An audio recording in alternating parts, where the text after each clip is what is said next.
inventario para analizar propiedades de los materiales, capilaridad, porosidad. Tengo entendido que tomaron 2 ladrillos y experimentaron.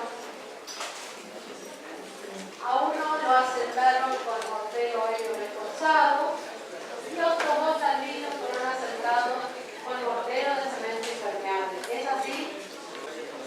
Muy bien. Acá un compañero cuenta lo que vio, y es que la humedad que absorbió el primer ladrillo no continuó al segundo ladrillo en el caso que asentaron con mortero de cemento impermeable. ¿A alguien le sucedió algo distinto o lo mismo? Y cuando asentaron con mortero aéreo reforzado, ¿qué pudieron observar? Acá un compañero dice que la humedad, el agua que había en el recipiente atravesó el primer ladrillo, atravesó esa mezcla de mortero aéreo reforzado y continuó hasta el siguiente ladrillo. ¿Pudieron observar eso? Bueno, me alegro que lo hayan podido observar, y los que no lo observaron en algún momento que puedan hacerlo, sería bueno hacer el experimento, porque esa es también la clave de la clase de hoy. Hoy nosotros vamos a hablar justamente de lo que es la aislación hidráulica, la capa aisladora en muros. Justamente es eso lo que nosotros vamos a analizar. ¿Qué ven en la imagen? Humedad que está descascarando la pintura de la pared. Exactamente. Esta humedad tan rebelde y tan molesta. Y acá, ¿qué estamos viendo? Más humedad, hongos, exactamente, desprendimientos de pintura, y alcanzamos a ver ya otras pinturas que están por debajo de otro color, y llegamos a ver eso gris que es el revoque. ¿Sí? Les muestro para que se familiaricen un poco más con la terminología que vamos a estar utilizando hoy y la clase que viene. Pared, por supuesto, piso, por supuesto, y zócalo. A este elemento lo denominamos zócalo. Ya vamos a estudiar en la clase que viene cuáles son las funciones, cómo se coloca, pero ahora en algún momento vamos a hablar del zócalo, y quería, para ponernos de acuerdo entre todos, saber que esto es el zócalo. La foto anterior, la anterior. Y en este caso también estamos hablando de un zócalo, ¿sí? Que por lo general es del mismo material del piso. Bueno, luego de ver estas imágenes, seguramente se van a acordar que habrán visitado alguna casa, algún familiar, algún amigo, y habrán escuchado quejas. Qué olor a humedad que hay en esta casa, cómo se está desprendiendo la pintura, qué mal olor que hay hongos, hay manchas. Y todo eso también va acompañado de preguntas de quienes habitan en esa casa. ¿Qué habrá pasado? ¿Tendrá capa aisladora? ¿Se habrá hecho bien la capa aisladora?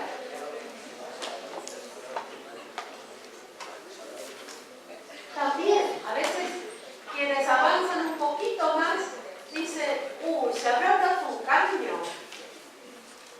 ¿Qué pasa que hay humedad? Y llegar a la conclusión de que realmente esta aisladora lleva un tiempo. Pero ¿para qué estamos nosotros como profesionales? Para prevenir justamente que aparezca la humedad, porque la capa aisladora está mal hecha. Si se rompió un caño o es otro el motivo de la humedad, también hay que analizarlo y tener en cuenta. Pero hoy vamos a ver cuáles son que surgen de la capa aisladora y cómo debería ser hecha para hacerla bien. O sea, ¿cuál es nuestra función como arquitectos? Anticiparnos al problema. ¿Y de qué manera nos anticipamos? Proyectándolo bien, especificándolo bien y controlando su ejecución como corresponde. Para poder hacer una buena capa aisladora, nosotros tenemos que saber qué es lo que provoca esa humedad. En la clase pasada habíamos hecho un bosquejo de cuáles son las condiciones externas también que afectan a una vivienda, pero para hacer un repaso e ir específicamente a los factores que inciden en la humedad de los muros, podemos nombrar a dos que son muy importantes. Por un lado, las lluvias y por otro lado, la humedad del suelo. Según el tipo de suelo, hay suelos que son más facilitadores del ascenso de la humedad. Las napas freáticas, cuando están altas también, hacen que sea mucho más permeable ese suelo. Y también tenemos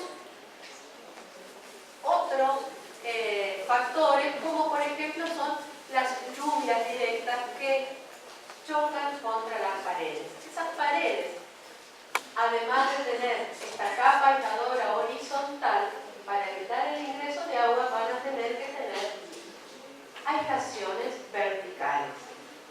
Pero hoy nos vamos a concentrar exclusivamente en lo que son las capas aisladoras horizontales que deben impedir el ascenso de la humedad desde el suelo de fundación.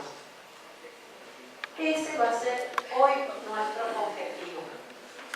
La clase que viene vamos a ver cómo evitamos la humedad que ingresa a través de los paramentos. ¿Se acuerdan que habíamos visto cuáles son los paramentos en las paredes? Cada uno de los lados de las paredes, ¿sí? Que va a llevar revoques específicos. Pero hoy vamos a ver la capa aisladora horizontal en los muros. ¿Por qué asciende la humedad del suelo de fundación? Recuerden que cuando vimos las propiedades habíamos conocido el fenómeno de capilaridad. ¿Se acuerdan? ¿Se acuerdan? Bueno, ¿alguien puede brevemente decir cuándo hay capilaridad?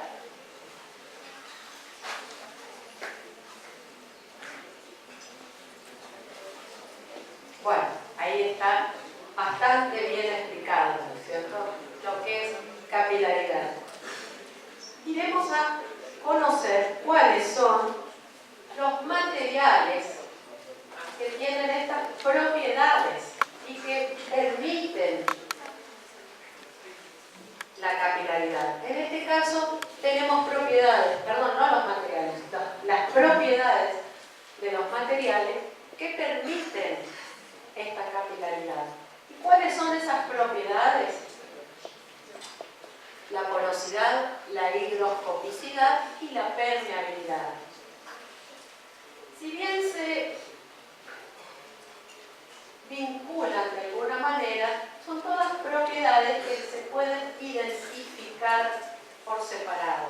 Pero en estos casos, para el fenómeno de capilaridad, las tres están actuando simultáneamente en estos materiales. Fundamentalmente en estos ladrillos, que son materiales cerámicos, porosos, higroscópicos y permeables. ¿Se acuerdan cuando vimos los materiales cerámicos que teníamos estas tres propiedades, además de otras, pero que estas influyen mucho en lo que es facilitar la capilaridad? Porosidad, higroscopicidad y permeabilidad. Estas propiedades son las que facilitan la capilaridad. Volvamos a lo que es la capa aisladora. Habíamos dicho que era una barrera impermeable, una barrera horizontal impermeable. Hagamos de cuenta que este primer dibujo, que dice cuerpos con tubos capilares, es un ladrillo común. ¿Qué pasa en contacto con el agua o con la humedad? Absorbe, exactamente, absorbe la humedad. Es como el ejemplo que ustedes tuvieron de dos ladrillos asentados con mortero aéreo reforzado. Un mortero que no tiene cemento, que no tiene hidrófugo y que en contacto con el agua, el primer ladrillo fue absorbiendo humedad, fue esa humedad pasando por el mortero de asiento y continuó subiendo por el segundo ladrillo. ¿Sí?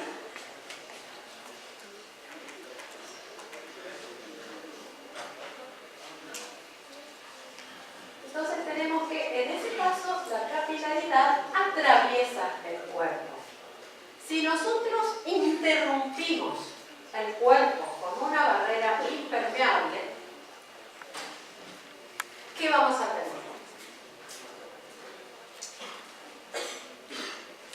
Cortamos la continuidad de esta capilaridad.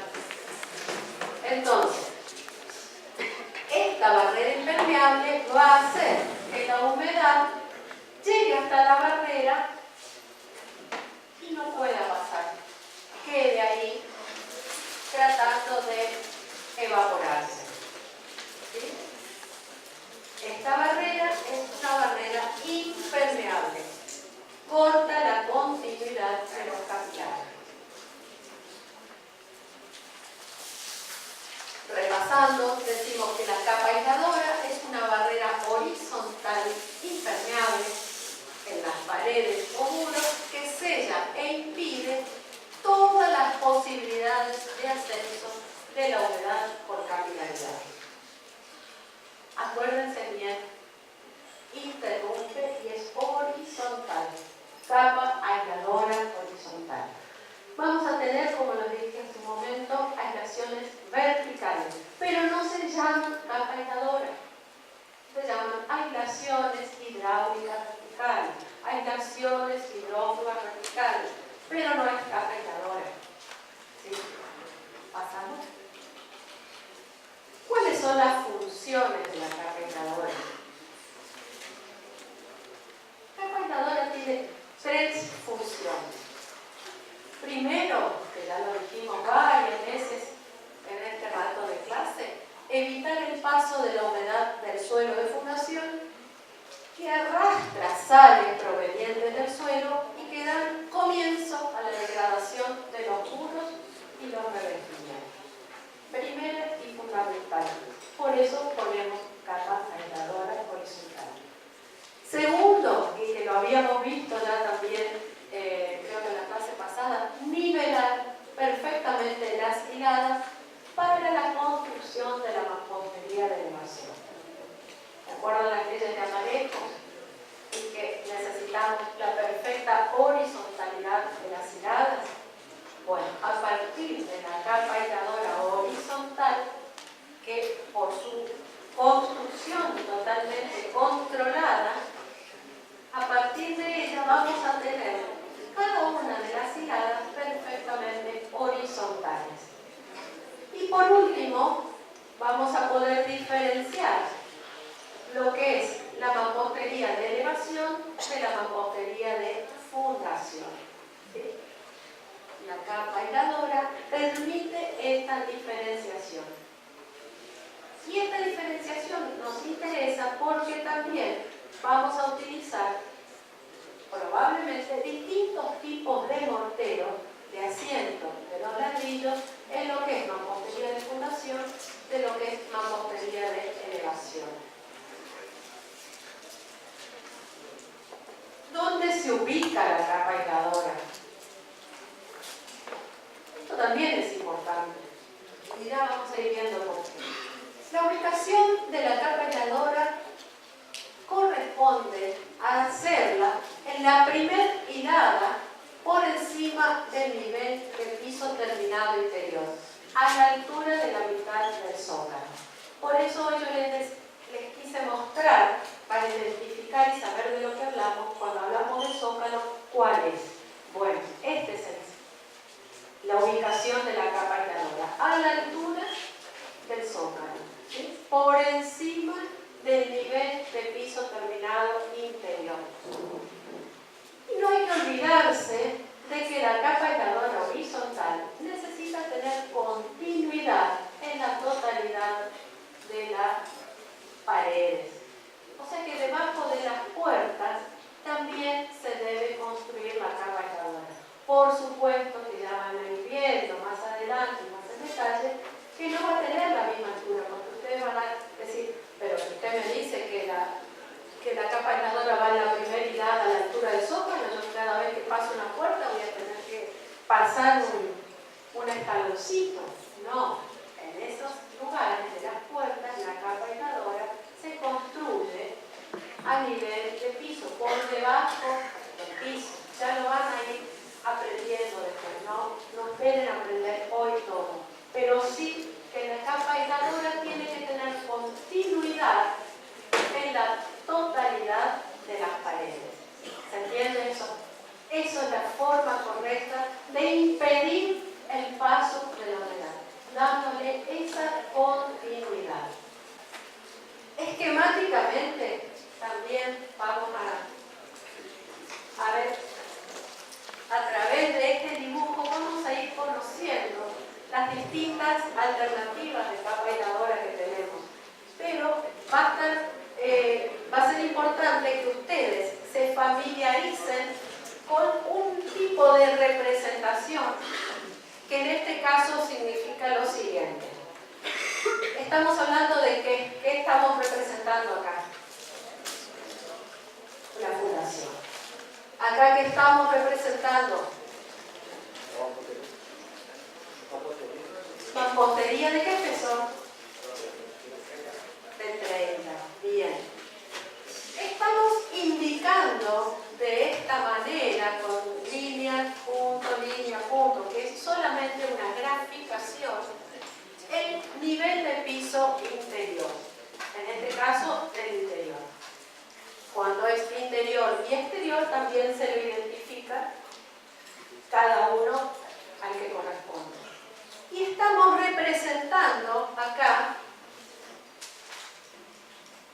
lo que sería, mientras se construye la capa aisladora, el suelo, la tierra. Acuérdense que esto está en el arranque, o sea que nosotros construimos la fundación, arrancamos con la pared y tenemos que saber dónde vamos a ubicar la capa aisladora. Para eso, en la obra, nosotros vamos a tener unos tutores, unas varillas marcadas con los distintos niveles y fundamentalmente con el nivel de piso terminado interior.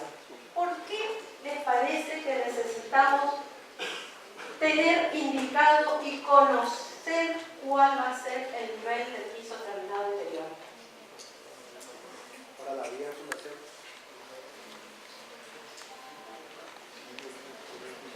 ¿Para qué? Para determinar la altura de la capa aisladora. Exactamente. Para poder determinar la ubicación de la capa aisladora. Porque, ¿qué habíamos dicho? Que va por encima del nivel del piso terminado interior y aproximadamente a la altura de la mitad del zócalo. Entonces nosotros tenemos que saber cuál es este nivel. ¿Sí? ¿Por qué? Porque tal vez la fundación estuvo mucho más abajo, que es donde encontramos un buen suelo para fundar. Y tuvimos que hacer muchas hiladas. O porque tal vez vamos a tener, según proyecto, que rellenar bastante con tierra, entonces no vamos a estar haciendo la capa aisladora abajo. Vamos a hacerla en un lugar donde nos sirva más, que es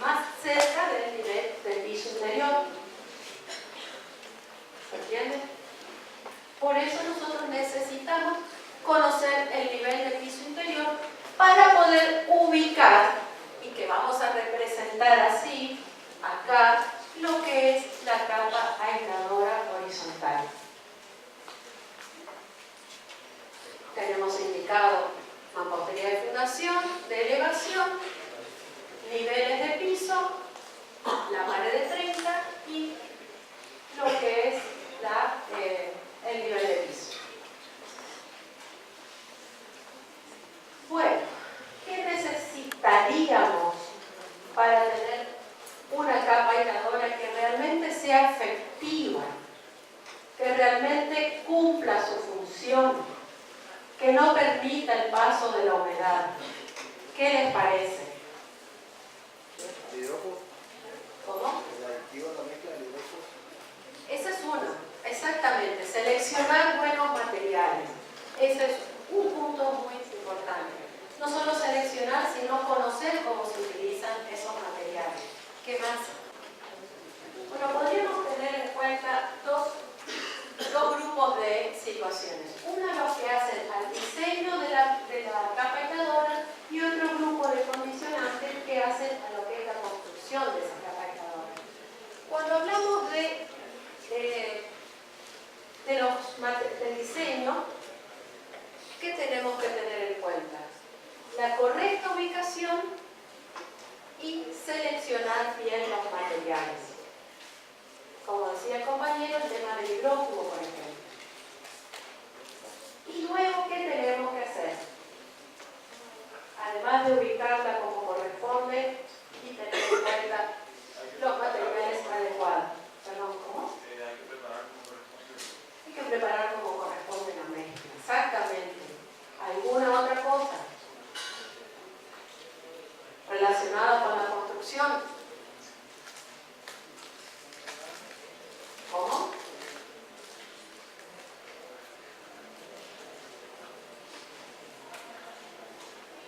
Para el tema del hidrófugo, siempre la recomendación es leer las instrucciones del fabricante. No todos los hidrófugos son exactamente igual, sí parecidos, porque cumplen la misma función, pero algunos recomiendan diferentes cosas. Vamos a ver entonces cuáles son los puntos que garantizan la efectividad de la capa aisladora. Respetar las etapas constructivas. Curado. ¿Se acuerdan lo que es el curado en las mezclas? En las mezclas y hormigones. ¿Qué del agua? ¿Qué del agua? ¿Por qué relacionan el curado con el agua? No están lejos, pero no es tan así. ¿Qué? Para que se cure bien una mezcla, para que se cure bien en este caso la mezcla de la barrera impermeable. ¿Cómo se curan los hormigones? ¿Qué habíamos hablado de eso?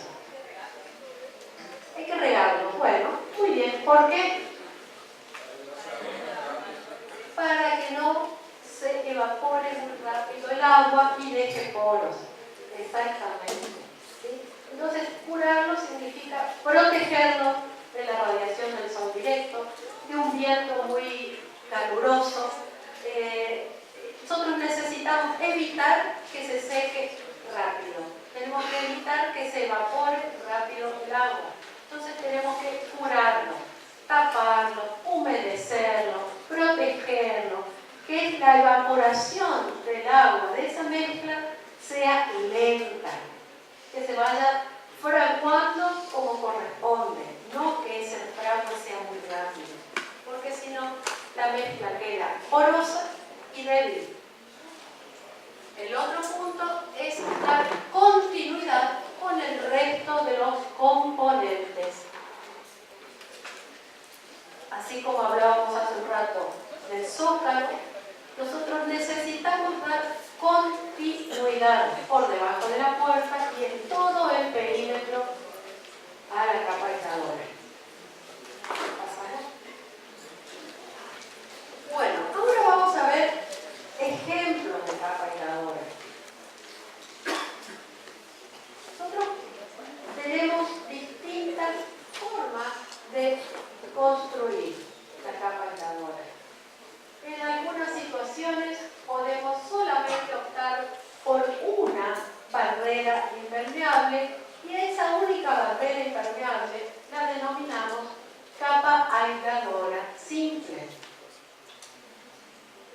cuando queremos tener un poco más de seguridad, de garantía, de tener una mayor tranquilidad de que la humedad no vaya a subir por capilaridad, vamos a estar construyendo capas aisladoras dobles.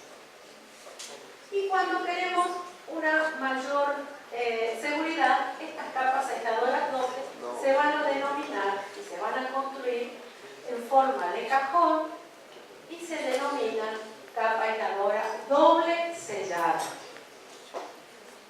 Además, las capas aisladoras pueden estar construidas cuando los pisos están a ambos lados de la pared a un mismo nivel. ¿Sí?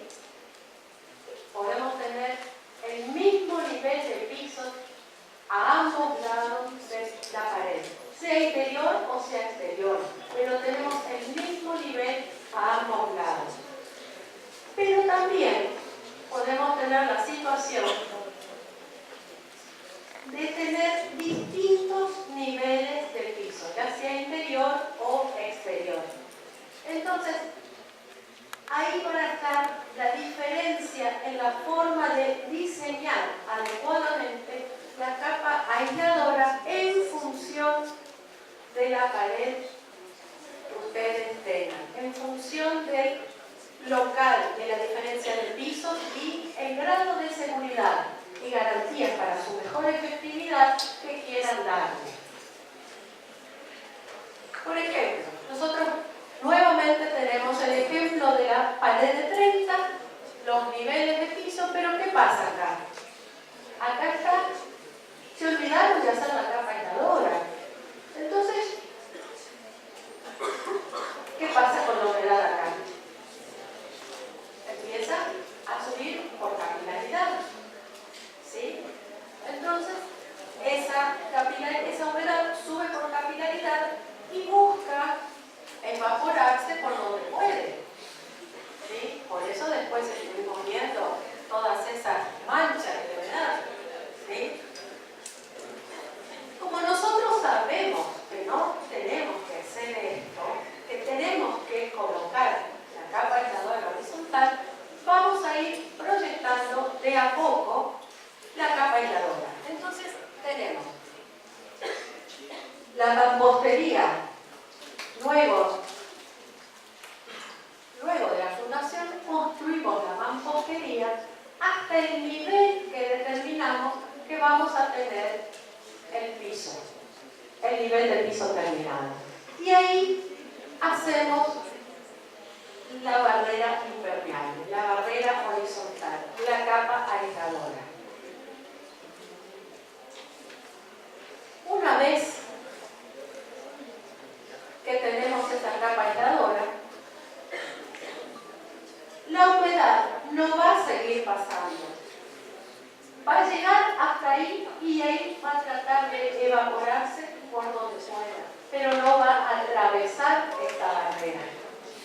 La situación va a ser la misma que vieron, que observaron con los ladrillos que estaban asentados con mortero de cemento impermeable. ¿Sí? Absorbió humedad el primer ladrillo, pero la humedad no pasó al segundo ladrillo. La humedad queda. Y posteriormente, hacer la primera capa aisladora, ponemos nuevamente mortero de asiento y seguimos levantando la pared de ladrillo. Podemos decir que esta es una capa aisladora simple y tenemos el mismo nivel de piso a ambos lados de la pared. Veamos otro ejemplo. Bueno, perdón, hasta acá estamos con la situación de la capa aisladora horizontal cuando tenemos el mismo nivel de piso interior a ambos lados del paramento. Ahora, ¿qué sucede si nosotros no tenemos el mismo nivel de piso? Nosotros construimos hasta el nivel, la mampostería de fundación hasta el nivel. Esta es una alternativa, después vamos a ver otra.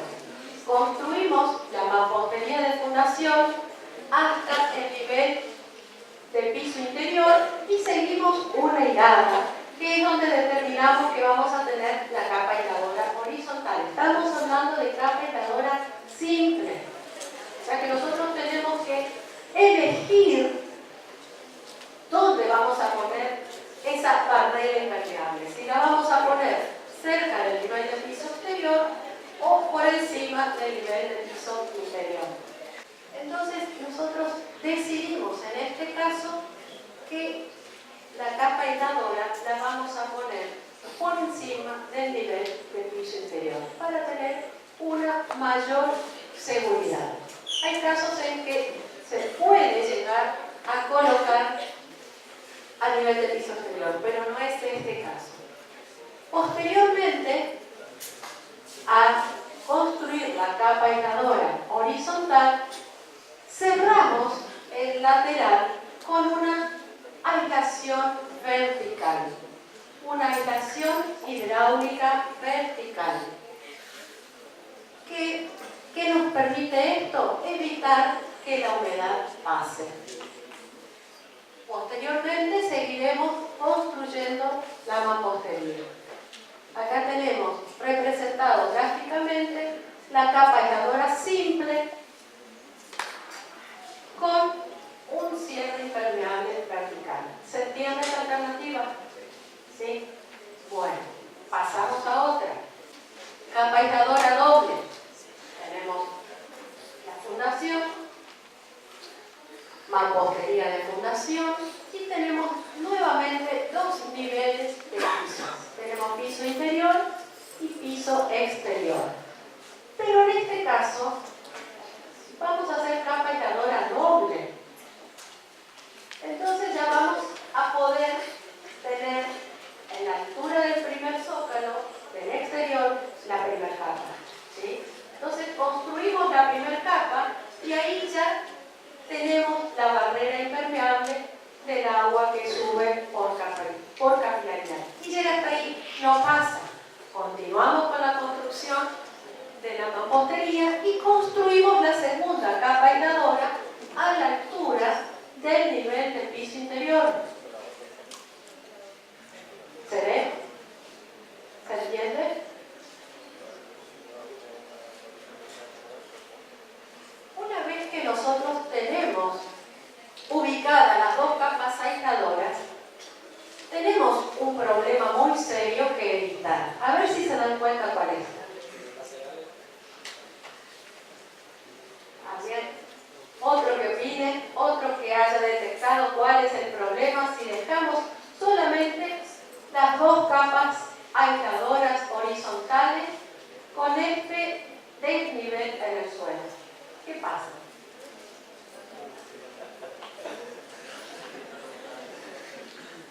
Exactamente. La humedad pasa del suelo y trata de evaporarse a través de las dos capas. O sea que ahí nos está faltando que cierre impermeable vertical. Exactamente. Cierre vertical impermeable. Entonces, una vez que construimos y cerramos la primera capa aisladora con la segunda capa aisladora, con el cierre vertical impermeable, vemos que la humedad no pasa por ahí y podemos tener este otro paramento sin humedad. ¿Sí? Bueno, vamos a conocer cómo es ahora la capa aisladora doble sellada. Nuevamente tenemos la mampostería. En la capa aisladora doble sellada vamos a tener, como bien su nombre lo indica, doble capa horizontal. ¿Y qué habíamos dicho hace un rato? Que teníamos que ambos laterales. Esta capa aisladora también se denomina tipo cajón porque se la cierra totalmente. ¿Sí? Entonces vamos a tener la capa aisladora, la primera capa aisladora horizontal, la segunda capa aisladora horizontal y las dos verticales. Vean que no decimos capa aisladora vertical, decimos aislación hidráulica aislación impermeable vertical. La capa aisladora horizontal solamente es capa aisladora. Y ahí tenemos perfectamente sellado y no puede pasar la humedad, siempre y cuando esté bien hecha la capa aisladora, que hayan seguido todas las reglas para la construcción, que hayan hecho bien la mezcla, entonces no pasa la humedad. En este caso tenemos la situación de que ambos paramentos están en el mismo nivel. Ahora, ¿qué pasa cuando no tenemos el mismo nivel? Ambos pisos al mismo nivel. O sea, ambos lados de la pared tienen niveles de piso iguales. Bueno.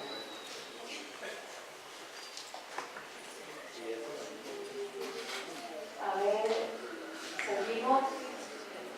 La primera capa, la segunda capa, seguimos con la construcción de la pared de 30, hacemos la dos verticales. Bueno, llegamos a la situación en que tenemos que ver cómo se hace la capa aisladora doble sellada cuando los niveles que tiene de piso son distintos. ¿Sí? Tenemos un piso interior más alto que el inferior. Construimos la primera capa, la segunda capa, la vertical, y ahí ya vemos que estamos deteniendo la humedad. La humedad ya no pasa a través de estas aislaciones. Pero para una mayor seguridad, o cuando, por ejemplo, como decía una compañera recién, ¿qué pasa cuando hay un cantero? Directamente hacemos capa aisladora doble sellada o tipo cajón y quedamos totalmente aislados de la humedad proveniente del suelo de fundación. Acuérdense, capa aisladora es humedad del suelo de fundación. La clase que viene vamos a ver las otras humedades que afectan a las mamposterías, pero hoy estamos hablando solamente de la humedad proveniente del suelo de fundación. Bueno,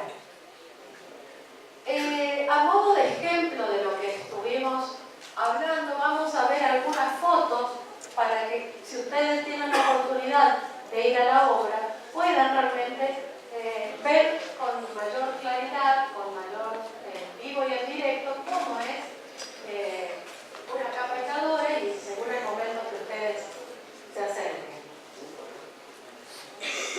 Antes de continuar, quería decirles también cuáles son los materiales con los cuales se construye la capa aisladora, pero me gustaría que lo revisemos de nuevo juntos.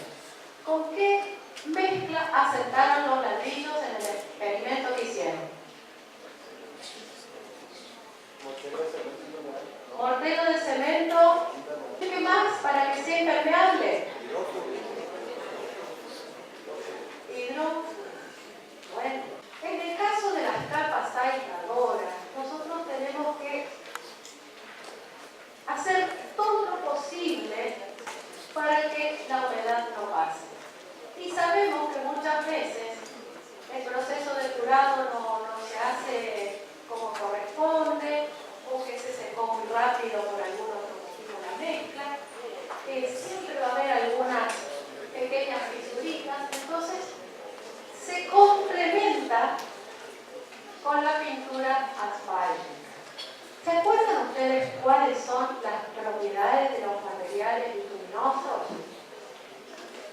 Para este caso, hay dos propiedades que nos interesa recordar. ¿Cuáles son?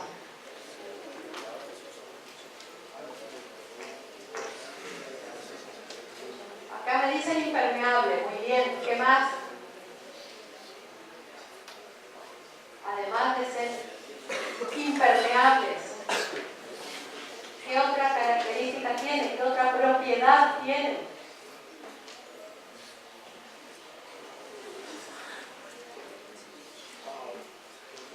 ¿Qué otra propiedad tiene? Muy bien, es flexible, es elástica. Por eso buscamos justamente este tipo de material para complementar el mortero de cemento impermeable y crear una capa superficial que colabore y dé efectividad a la capa aisladora horizontal. Siempre, cuanto más cuidados tengan, mejor va a salir esta capa aisladora. Por eso nosotros ponemos 2 vanos de pintura asfáltica. Es una referencia, lo hacemos cotidianamente, pero también los materiales van cambiando, aparecen nuevas pinturas que tal vez cumplen mejor las funciones. Entonces, lo importante es que ustedes sepan que tienen que buscar un material que sea elástico y que a su vez impida el paso de la humedad por capilaridad. En este caso nosotros ponemos pintura asfáltica.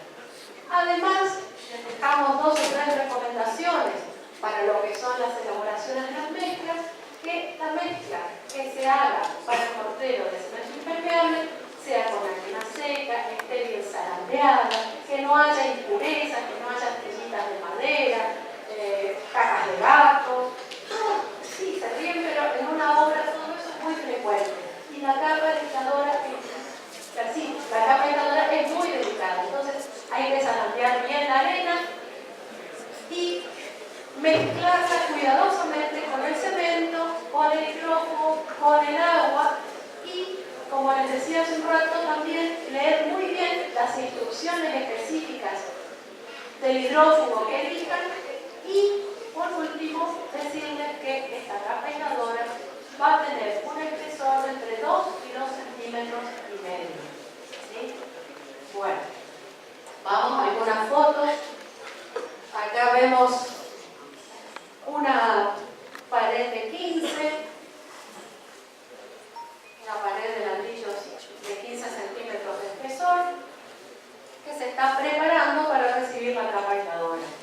Ya tiene la primera capa aisladora por debajo, que la ven con un cemento un poco más oscuro. ¿Alcanzan a notar?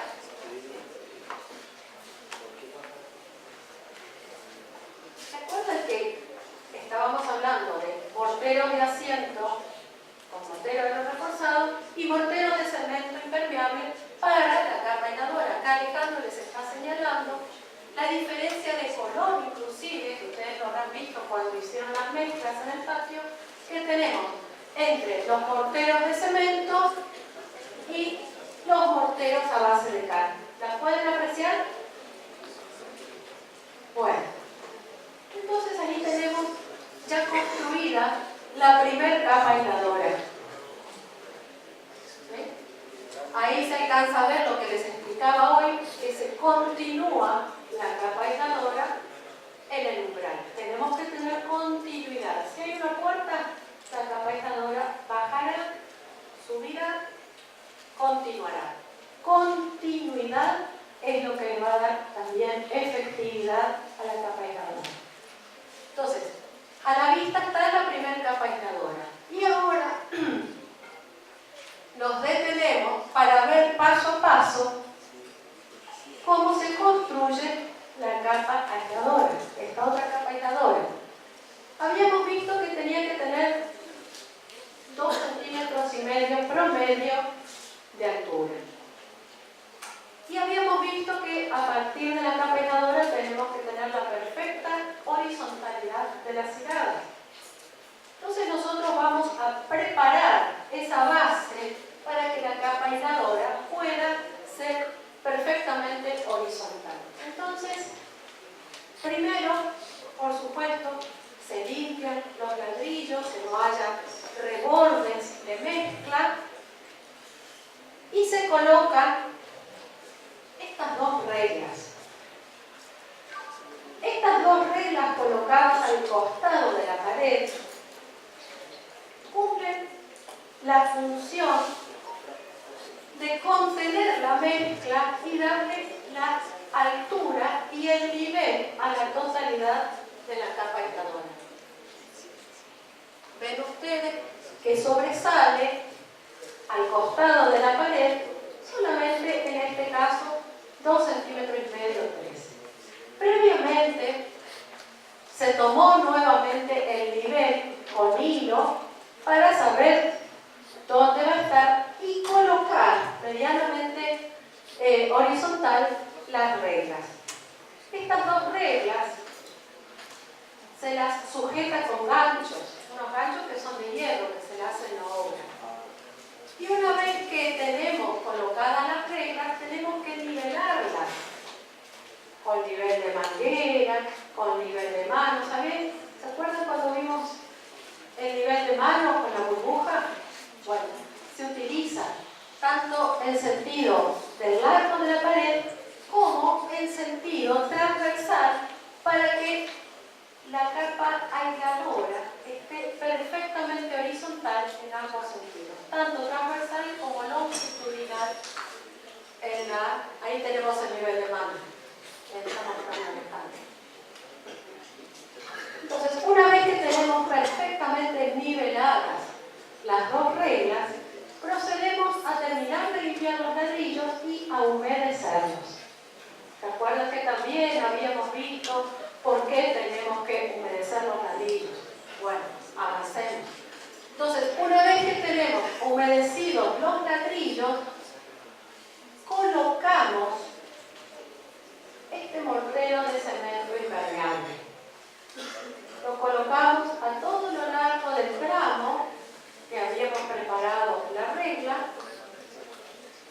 y lo vamos, se dice, cortando. ¿Qué quiere decir cortando? Quitando el excedente, pasando otra regla apoyada entre las dos reglas justamente para emparejar la superficie de la capa aisladora.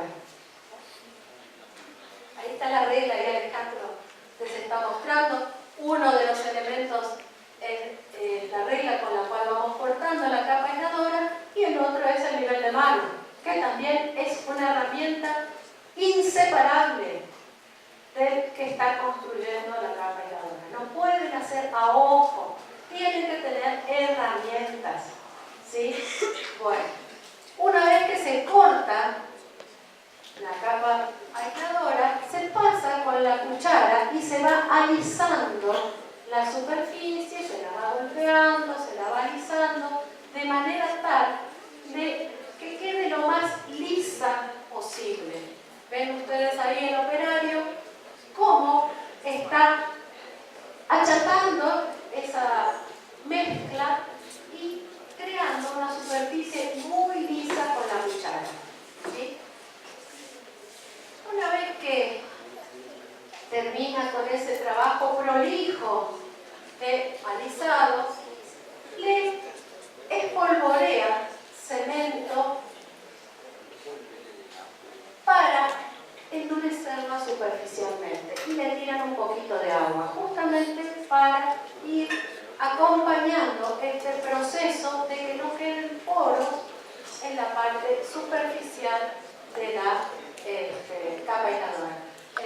El primer operario está tirando agua con poca cantidad, ¿no es cierto?, para humedecer superficialmente, y el segundo operario va espolvoreando este cemento y nuevamente acomodando con la cuchara. En este caso ya le sacaron las reglas. Y acá una capa aisladora bastante prolija, por eso se la traemos para que vean lo prolijo que quedó luego de terminar con el proceso, ¿sí? Una vez que se hace este proceso, viene el curado. Viene el curado, o sea, que no esté expuesta al sol, que no esté expuesta a la lluvia, que su fragüe sea lento, que la evaporación del agua sea lenta para que no queden poros. Nosotros tenemos que cuidar muchísimo este momento de la construcción de la capa aisladora. Bueno, una vez que fraguó, se le dan las dos manos de pintura asfáltica que estábamos hablando, y en este caso, por ejemplo, en esta obra se le colocó como complemento un film de polietileno. Hay otras empresas, otros profesionales que utilizan membranas muy finitas. El tema es garantizar, aislar. Inmediatamente que se termina de complementar con la pintura asfáltica, lo que se suele hacer es ya colocar una primera hilada de ladrillos. Pero fundamentalmente no es para seguir rápido con la pared, sino para proteger la capa aisladora. Que no se la golpee con la carretilla, que no se la golpee con una pala, con nada. ¿Sí? Entonces se coloca esta primera hilada justamente para proteger. Ahí ven chorreada, ¿no es cierto?, la pintura asfáltica que se utilizó para señalar lo oscuro que se ve chorreado. Es la pintura asfáltica que no tiene por qué ser demasiado prolijo. Se lo pinta en un sentido, en el otro sentido, y se lo va luego protegiendo. Bueno, esto lo van a tener, es cada uno de los pasos que recién fuimos viendo, que no hace falta enumerarlos, pero queríamos que les quede en esta guía. Bueno, veo que les quieren sacar fotos. Hay una tercera parte que vamos a explicarles, que es qué pasa con la humedad o cómo aislamos los sótanos, los subsuelos. Hay un tema de presión, así que vamos a darle un espacio diferente a lo que son las aislaciones en subsuelos y sótanos, justamente por la presión que ejerce el agua en estos lugares. Hola. Bueno, escúcheme, yo le he dado una explicación bastante sintética respecto a lo que es la aislación de sótanos. Este tema que empezamos hoy es el primer tema que se refiere a resoluciones constructivas. En las resoluciones constructivas lo importante es analizar cuáles son los problemas, por un lado, analizar cuáles son los recursos para solucionarlos, y en base a eso lograr una solución técnica significa también una parte del diseño, que nosotros lo llamamos diseño tecnológico, que es parte de lo que es un diseño completo de una obra. ¿Por qué hago este comentario? Porque es importante que a partir de acá, lo que venimos viendo hasta ahora eran nada que nada conceptos con algunos conocimientos. Ahora estamos en una etapa en la cual todo eso se refiere a aplicaciones concretas que requieren de razonamiento. Entonces, resolver un detalle constructivo se resuelve con conocimiento más razonamiento. Uno tiene que analizar, es decir, no hay una receta que a ustedes les sirva como modelo para copiar en todas las obras. Cada obra va a tener problemas distintos y va a tener soluciones distintas. Todo esto que dijo Claudia de capa aisladora y todo, primero fueron conceptos generales y después fueron ejemplos de lo que es una capa aisladora en una construcción tradicional. En cualquier tipo de construcción que ustedes hagan sobre el nivel del terreno o debajo del nivel del terreno, que no sea tan alta, siempre van a tener el problema de la humedad del suelo. Y en cualquier tipo de construcción, siempre va a haber que buscar una solución para que la humedad no suba. Lo que nosotros damos acá es simplemente un ejemplo. Después, en distintos libros, apuntes y con la intervención de otros profesionales, van a escuchar distintas versiones, si conviene pintar con pintura asfáltica, si no conviene, si conviene poner un plástico, una membrana. Pero todo eso depende de cada caso.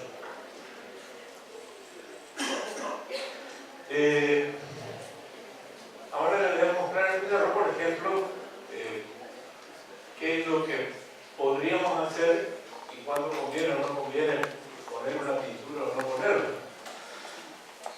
Pero antes de eso les quiero aclarar algo. ¿Qué es lo importante o cómo interviene el arquitecto cuando resuelve un detalle constructivo o cuando resuelve un tema como el de hoy? La intervención del arquitecto está en dos etapas. Como el arquitecto hace diseño y como hace también dirección de obra, en el diseño resuelve el problema y lo dibuja. Lo dibuja como un instrumento de comunicación para dárselo al constructor para que haga la obra de acuerdo al dibujo. Entonces, en esa etapa, para este tema, la clave principal es la ubicación de la capa aisladora. La o las capas. En la otra etapa, que es la dirección técnica, la función del arquitecto es controlar que la capa esté bien hecha. ¿Cómo se hace ese control? Y bueno, el arquitecto tiene que ir periódicamente a la obra y lo correcto es, por ejemplo, tampoco puede estar todo el día en la obra, salvo que sea una obra demasiado importante. Dar las indicaciones, controlar los niveles, dejar que los albañiles trabajen.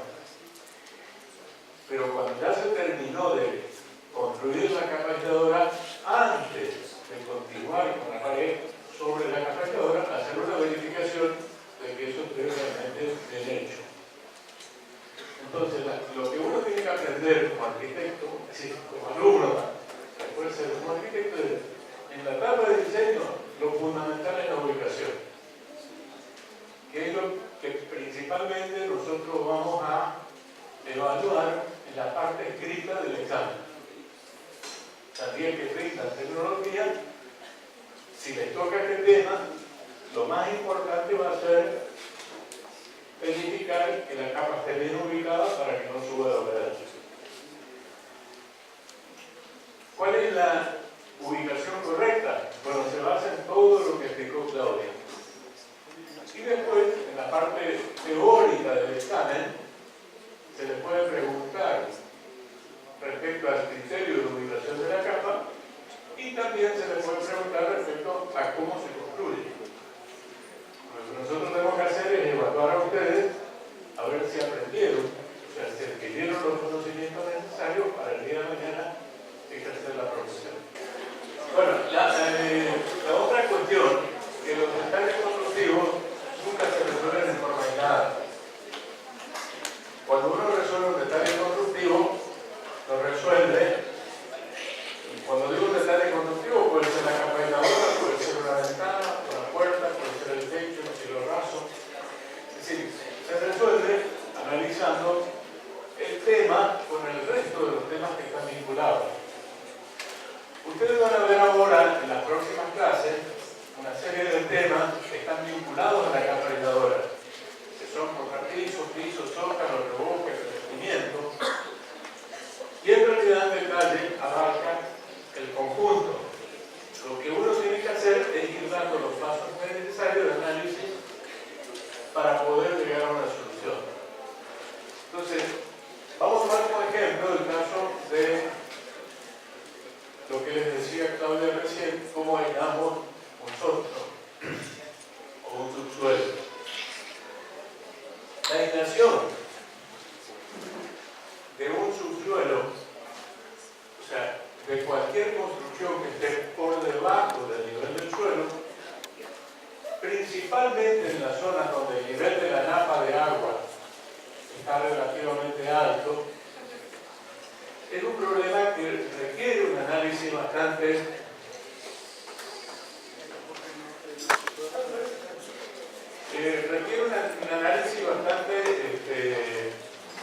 delicado en el sentido de concentrar todos los aspectos. Acá en el Chaco hay muy pocas construcciones con subsuelo, porque acá en el Chaco, principalmente en la zona de resistencia, tenemos las napas muy altas. Lamentablemente algunas construcciones que se hicieron fracasaron en cuanto a que no previeron adecuadamente la aislación, y cuando uno construye un subsuelo y no prevé bien el sistema de aislación, después se ocurre un problema bastante serio. ¿Por qué? Técnicamente es bastante difícil encontrar una solución posterior a la ejecución de la obra. ¿Qué quiero decir con esto? Que hay que analizar muy bien el diseño y hay que controlar muy bien cuando se hace la obra. Vamos a suponer que tenemos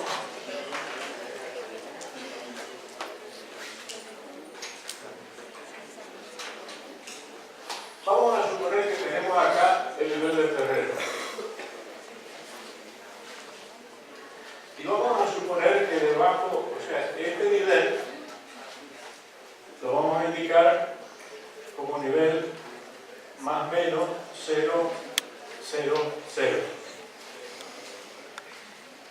Vamos a suponer que debajo tenemos un suelo que tiene una capa de tierra vegetal, que tiene un manto de, por ejemplo, limo, que tiene una capa de arcilla y que después tiene, por ejemplo, arenilla.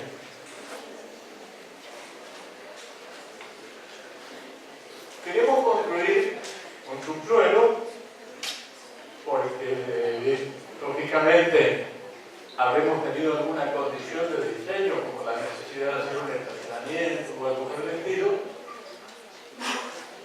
y tenemos que ir, por ejemplo, a 3 metros de profundidad. Entonces, ¿qué es lo que se hace?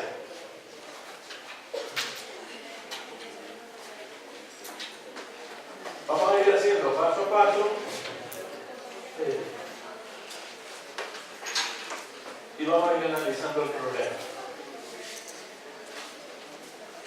Si tenemos que ir a 3 metros de profundidad, quiere decir que nuestro nivel de piso va a estar acá. Y ese nivel de piso se va a llamar menos 3 metros.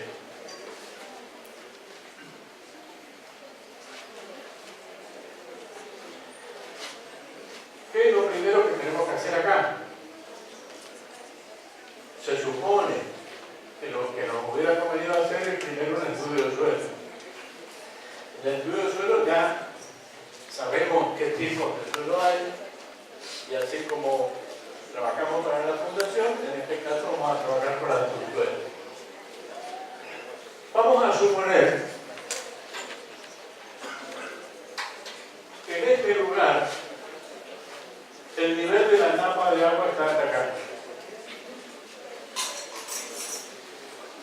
Quiere decir que de ahí para abajo vamos a tener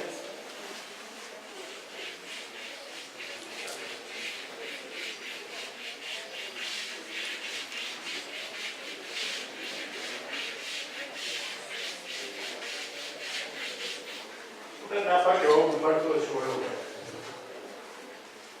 Queremos que necesitamos hacer la construcción, por ejemplo, desde aquí hasta aquí.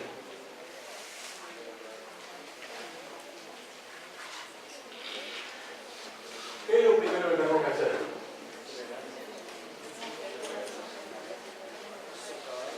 Excavar. Bueno, esta excavación, si es importante, generalmente se hace con una máquina. Si son excavaciones pequeñas, se pueden hacer a pala. ¿Qué nos va a suceder? Sacamos toda esta tierra.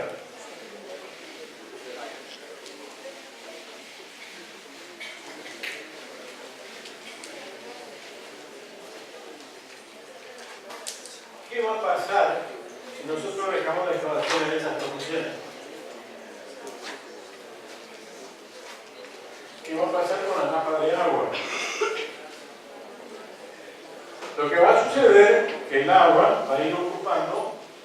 todo este espacio. O sea, si nosotros dejamos el pozo se va a llenar de agua hasta el nivel de la napa. Entonces,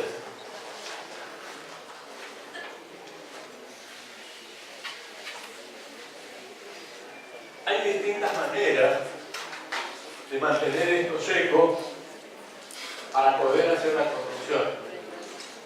No vamos a entrar en mucho detalle porque quería estirar mucho la clase, pero una forma sería hacer pozos acá y meter bombas alrededor de la excavación, meter bombas que chupen el agua. Entonces, eso es lo que se llama deprimir la napa.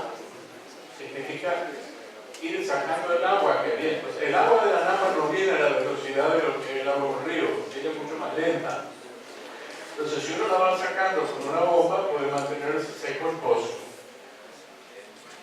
Otras técnicas son, qué sé yo, un pozo en un extremo un pocito más profundo, el extremo del pozo, meter ahí la bomba.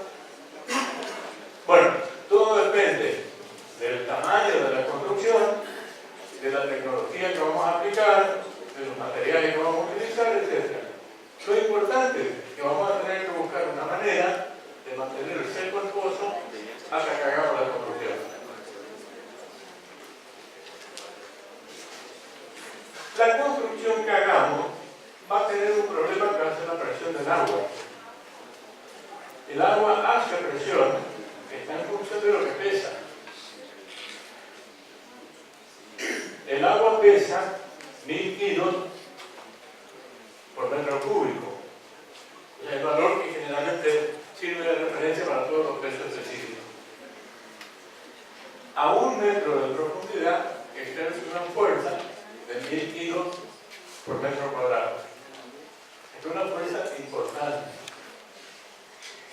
¿Qué pasa si nosotros hacemos una construcción? A ver.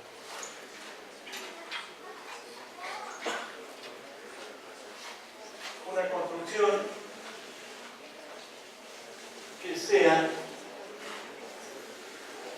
no vamos a hablar todavía de material, pero que tenga esa estructura, que puede ser hormigón armado, puede ser mampostería combinada con hormigón, y después hacemos una aislación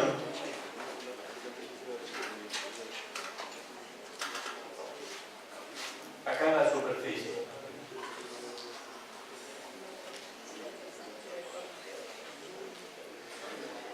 Primero, una aislación hecha con mortero de cemento impermeable no nos da garantía suficiente, porque cualquier pequeña perforación sería como tener una pileta de lona y pincharla como clavito. Va a ir apareciendo a poquito el agua, pero con el tiempo se nos va a ir inundando. Entonces, acá necesitamos una aislación que tenga más garantía. O sea, vamos a hacer el mortero de cemento impermeable, pero además, acá sí vamos a necesitar alguna aislación mucho más efectiva en cuanto a la garantía de la impermeabilidad. ¿Qué pasaría si acá, por ejemplo, ponemos una membrana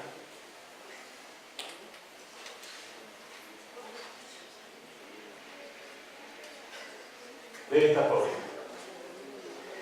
y por alguna causa quedó un agujerito acá en la estación de mortero de cemento y la humedad comienza a pasar?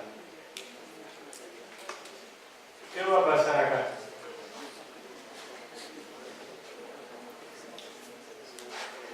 Obviamente que el agua va a comenzar a meterse entre la capa de mortero de cemento impermeable y de membrana, y se va a meter acá. ¿Y qué va a pasar con la membrana? Imagínense ustedes una bolsa imaginen al revés. Ustedes agarran un montón, ponen una bolsita de polietileno adentro, el polietileno es impermeable, le hacen un agujerito al montón y tratan de sumergirlo. ¿Qué pasa cuando el agua empieza a entrar adentro del montón? Se empieza a llenar de agua.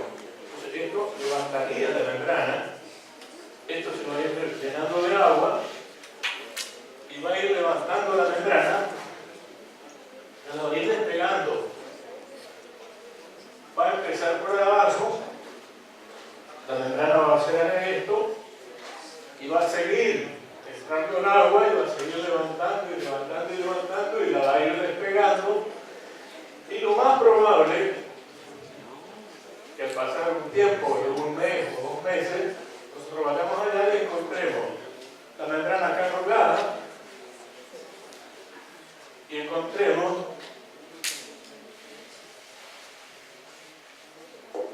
todo esto lleno de agua.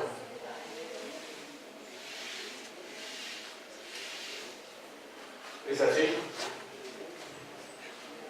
¿Por qué? Porque no hubo nada que soporte la membrana. Si yo hago la misma experiencia de tomar un cuentón por algo, pero el polietileno, en vez de ponerlo adentro, lo pongo afuera, es diferente. ¿Por qué? Porque la estructura del cuentón está conteniendo la presión del agua y el polietileno, al impermeabilizar, se ve empujado por el agua, pero contenido por la estructura del cuentón. ¿Se entiende? A ver, si este es el cuentón y ponemos acá el polietileno, la bolsa de polietileno, y le hacemos un agujerito y metemos el cuentón en el agua hasta este nivel, y acá le hacemos agujerito, esta bolsita de polietileno va a terminar arrugada acá, y esto va a terminar lleno de agua. Pero, si en vez de poner el polietileno, o sea, la bolsita de polietileno adentro, la ponemos afuera, la ponemos acá, los agujeritos quedan tapados por el polietileno y la presión del agua empuja el polietileno sobre el cuentón. Entonces, mantiene la forma y mantiene la impermeabilidad. Bueno, la cuestión acá es hacer exactamente lo mismo. Colocar la membrana del lado de afuera. Pero ¿cómo hacemos si tenemos, de este lado tenemos tierra? Bueno, hay que buscar la manera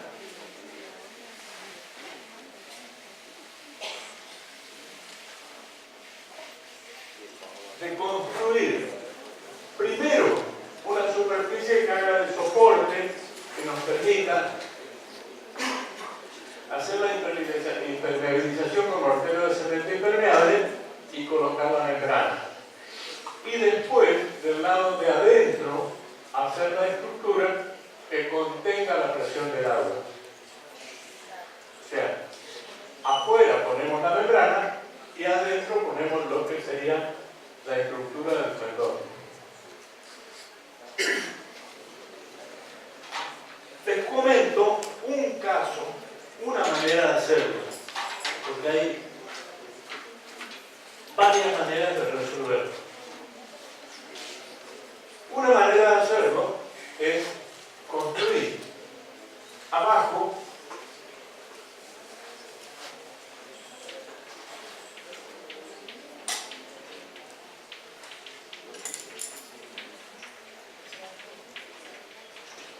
una base de hormigón, que puede ser un hormigón pobre, no necesita que sea estructural, porque la única función que va a cumplir es emparejar la superficie y servir de apoyo a lo que va encima.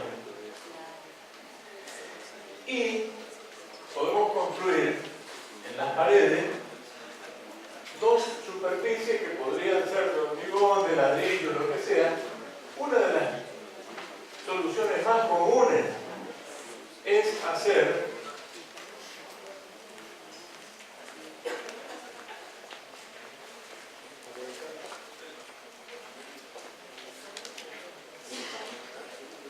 con ladrillo suelto de canto, hacer un tabique que va pegado a la pared.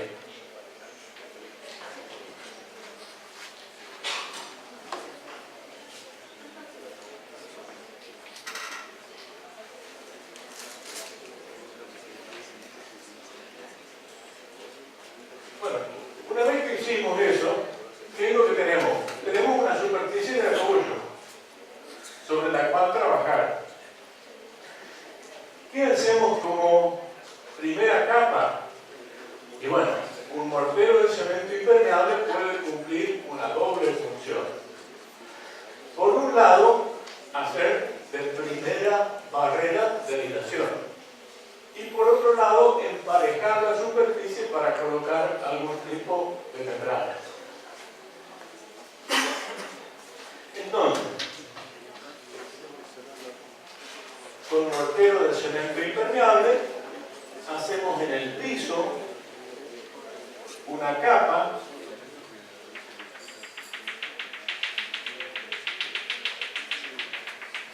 que es más o menos parecido a lo que les comentaba Claudia, de 2 centímetros, entre 1,5 y 2,5 centímetros de espesor, pero en este caso cubre toda la superficie. Se hace la capa y se la empareja bien con platacho, que es una herramienta, una madera con un manguito que sirve para emparejar esa superficie. De la misma manera, hacemos una primera capa que va a ser como un reboque, que también va a tener, en este caso puede tener menos espesor, puede tener entre 1 centímetro y 1,5 centímetros.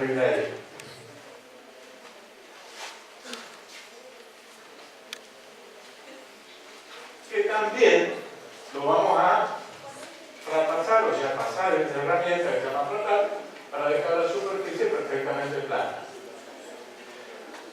Una vez que tenemos esto, lo que hacemos es ahí hacer la impermeabilización más importante. En este caso,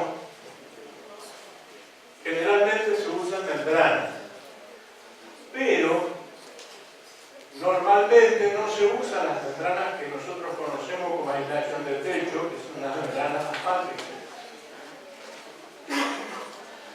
Se usa otro tipo de membranas que son bastante más caras, pero por la importancia del trabajo está justificado el costo. La membrana asfáltica, la que se usa en los techos, tiene algunos problemas, entre los cuales, por ejemplo, un componente es el asfalto tiene solvente, el solvente con el tiempo se evapora y eso hace que se vuelva más rígida y pierde impermeabilidad.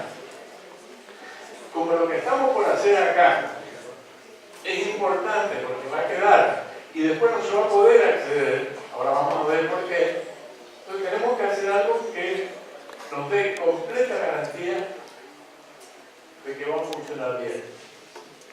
Lo que se suele usar son unas membranas que se llaman membranas de neoprene.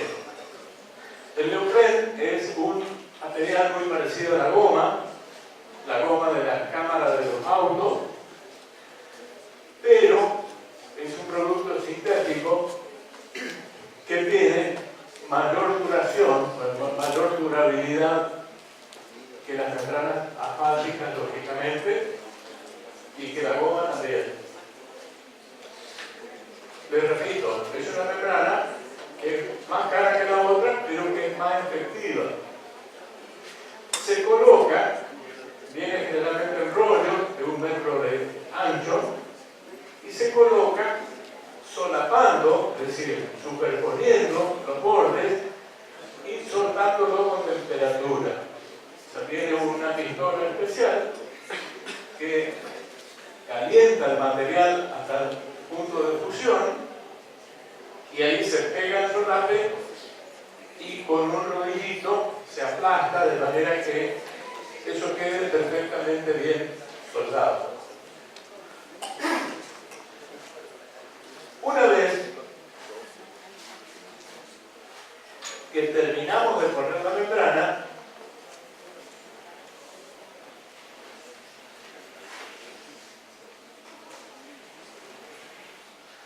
la membrana es lo que va a hacer como el polietileno afuera del fuetón. Ahora tenemos que construir lo de adentro del fuetón. O sea, tenemos que construir lo que contenga esa membrana para que no se aplaste. Lo primero que podemos hacer ahora es, por ejemplo, una losa en la parte inferior.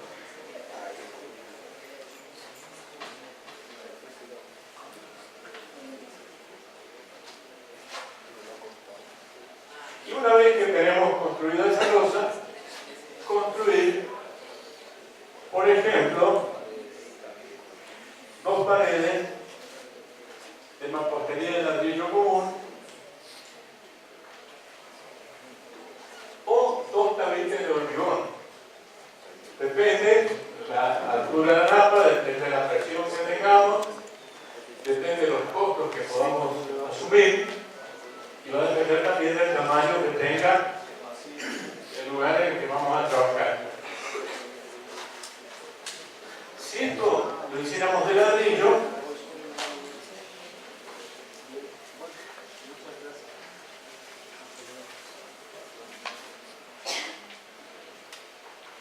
normalmente lo vamos a hacer una mampostería de 30 centímetros de espesor, de manera que sirva como estructura para resistir la presión del agua.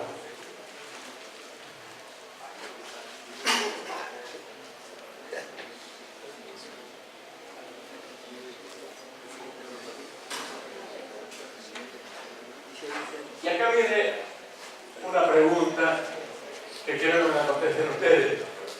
Si abajo hacemos una losa, a esa losa tenemos que hacerlo de hormigón armado, porque va a trabajar a qué fuerza. Flexión. Y si trabaja la flexión, ¿a dónde va la armadura acá? ¿Arriba o abajo? ¿Cómo? Abajo.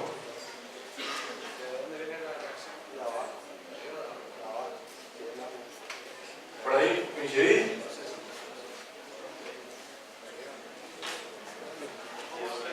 ¿Por allá alguien que tenga alguna opinión?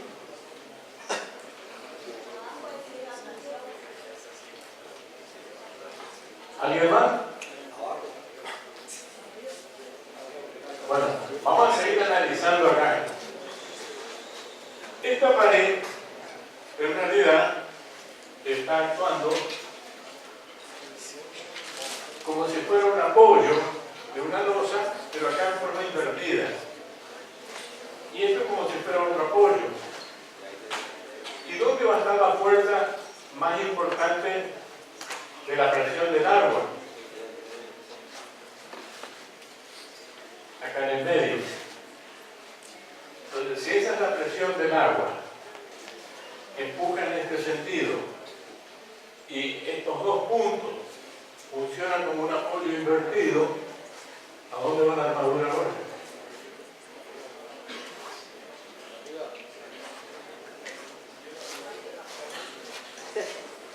Si esta losa, vamos a dibujarla acá, si esta losa es así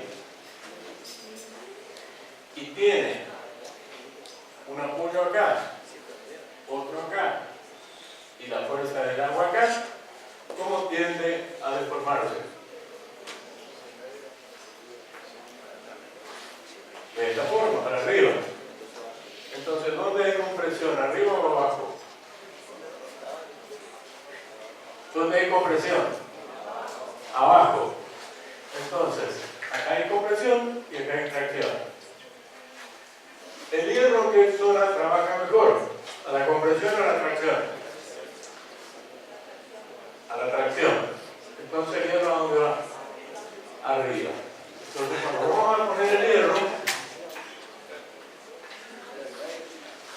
lo vamos a colocar acá arriba. Seguramente va a tener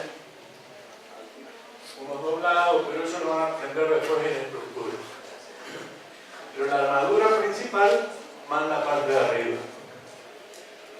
Bueno, una vez que tenemos construido esto, después sí, ya podemos hacer la terminación, que serán un piso, serán revoques en las paredes laterales o algún tipo de revestimiento, pero nos queda todavía por terminar de resolver el problema en este lugar. Y acá vamos a tener que hacer un análisis muy parecido al análisis que hacía Claudia. Si esta pared va a continuar, probablemente tengamos alguna losa más abajo, más arriba. Tenemos que buscar dónde va a quedar el nivel de piso terminado. Tenemos que buscar cuándo hacer el nivel. A ver, vamos a dibujar con el mismo color.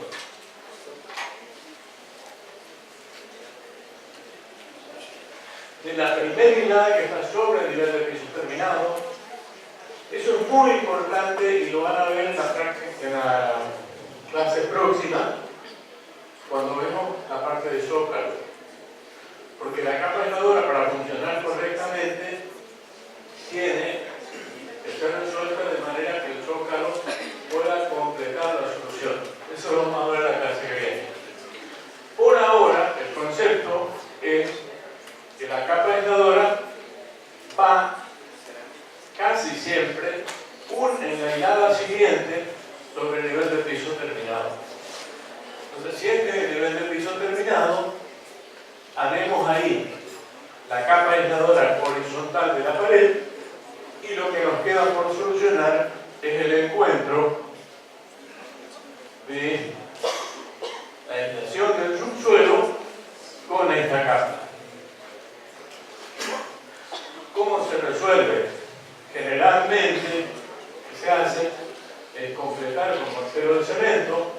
Generalmente se deja esta membrana un poco más larga y cuando se llega a la construcción de esa capa horizontal, se dobla la membrana, se la coloca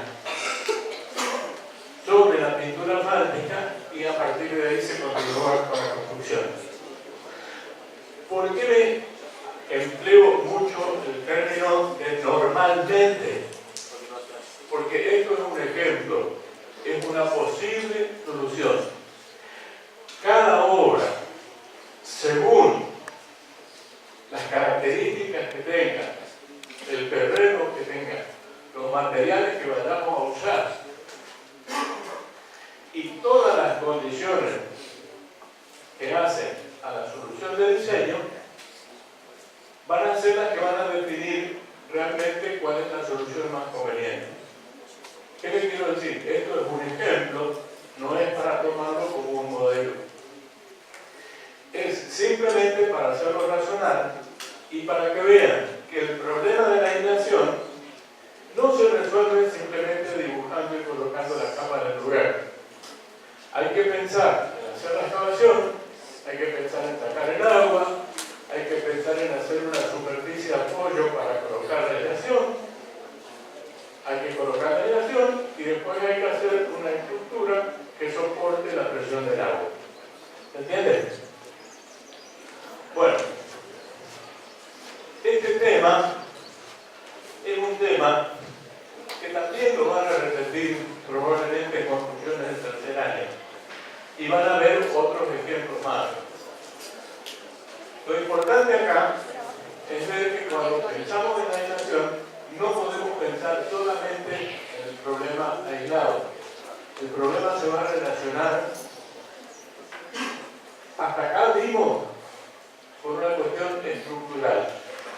Y en las próximas clases vamos a ver cómo se relacionan los temas de aislación con los pisos, con los revoques, los revestimientos, los zócalos, etcétera, etcétera, etcétera. El peor error que ustedes pueden cometer con los detalles constructivos, que viene ahora mucho ahora se dibuja con AutoCAD generalmente. AutoCAD tiene una función que es el copia y pegue. Copiar y pegar. Bueno, eso es fatal.